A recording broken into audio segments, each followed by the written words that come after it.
I don't quite remember what it was like when I was first born, but my first memories were always filled with love and light coming from my family. I learned how to walk, talk, and play, but soon something terrible happened. I caught some sort of a virus and had an intestinal obstruction, and it was really scary. I remember everything. But thank God I survived the surgery and I came out alive. I was so alive. I would finger paint, I would draw, I would play pretend. I loved playing with Legos. I also loved my video game. EVO, Search for Eden, was on Super Nintendo. I loved all Super Nintendo games, so that was a huge part of my childhood. As I got older, I was always in my own little world. I was very much a loner, and I always had a huge imagination. When I got to elementary school, I felt very awkward. I was taller than all the kids in my class, and they would call me Mountain Girl, so it was kind of a isolated time for me at school.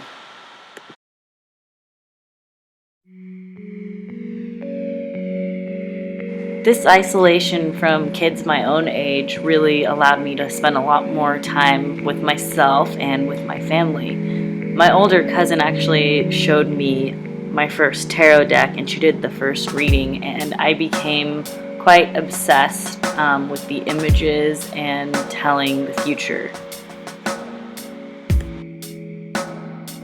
As I got to middle school, I kind of grew into my own and became friends with people my own age. And I had a good group of friends that I felt like we shared our own little secret world.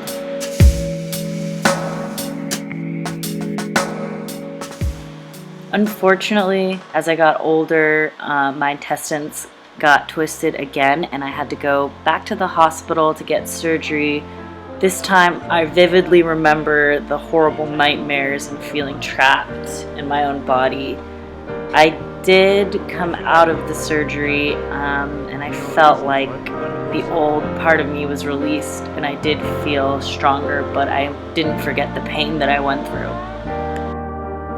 As I recovered from my surgery, my physical strength was renewed, and I began to learn how to snowboard again and really got super into it.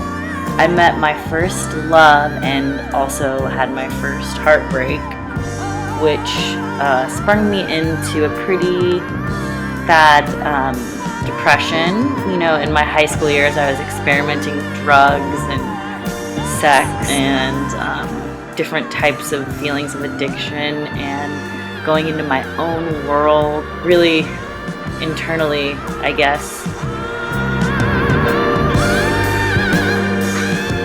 I drew a tarot card one day when my grandma was sick, and it said death, and she actually did end up dying, which was very tragic for me. Not long after my grandmother passed away, my uncle and aunt died tragically.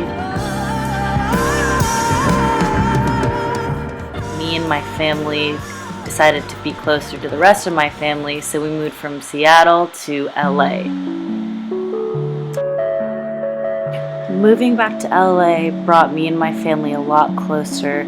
I remember taking my dogs out a lot on the beach with my family, and we actually found a pet crow, which was pretty cool to have that, but she died. I got into a really bad relationship, but I learned a lot from it when we broke up. I really got in touch with myself by being in nature. I learned how to meditate. So through the pain, I really grew. I got into yoga, and I actually found a cat. I found Sebastian on a hike with my brother, and I just feel like he is a protective force in my life, and he's still alive, so that's awesome. I am now in a very healthy relationship, and I feel like I am in love. We are both Pisces, which is awesome. Now that I'm in a good place, I'm noticing everyone's obsession with social media and not really living life. I notice people, competing with each other and just trying to fill up their egos. And I try to remember that, the universe is really inside you. And as long as you remember that, then you can be happy.